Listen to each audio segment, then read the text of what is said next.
አሁን ለምሳሌ በስንት ወቅታው የሚባለውን የሬዲዮ ፕሮግራም አዘጋጅ አወቀው? አዎ እሱ።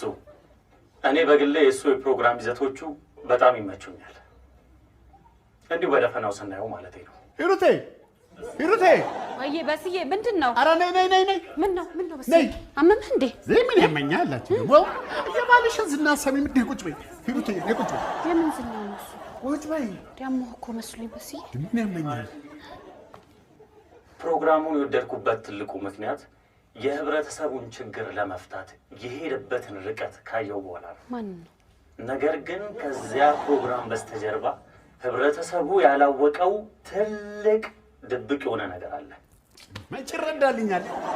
ልፋቴን መች ያውቃል ህዝቡ? እስቲ ቆይ ዝም በል በስዬ። እሱ ምንድነው?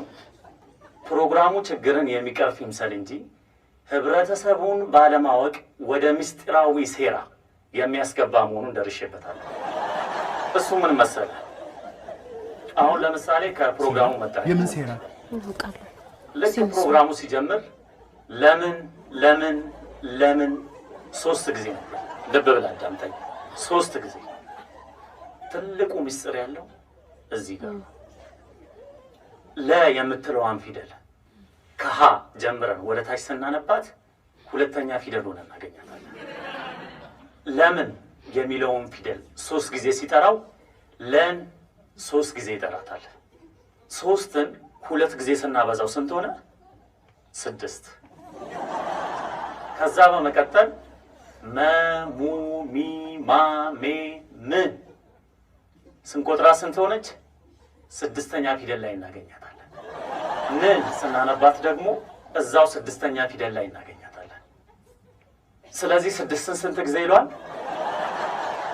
3 ጊዜ። ይሄ ማለት እንግዲህ ምንድነው? 666 የሚለውን ቁጥር በእጃዙር የትውልድ አይምሮ ውስጥ እየቀረጸ ነው። ይሄ ደግሞ እጅግ በጣም አስነዋሪና በጣም የሚያሳፍር ወይ በስዬ ያለው ነገር ግን ገብቶሻል? አዎ ኢሉሚናቲ ነው እያለ እኔ ለምን ደግሞ አለው እንደ ይሄን ነገር እንዴት እኔ ምን ቃል በስዬ ሰውየው ሲያወራ ግን የሆነ ስሜት የሚሰጥ ነገር አለው።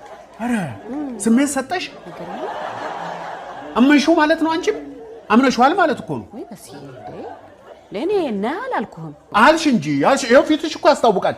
ፊትሽ ላይ ያለው ጥርጣሬ እኮ ያስታውቃል። ምን ነው ፊቴ በስዬ ደግሞ እንዴ ንቃቶም እንደ የፈለገውን ይበል። ስሜስ ክብሬስ ሌላውን ተይው። በአደባባይ ያከበረኝ ህዝብ እውነታውን እንደኔ ተረድቶ ንቆ የሚተው ይመስልሻል? እና ምን ልታደርግ ነው? አሳየዋለሁ።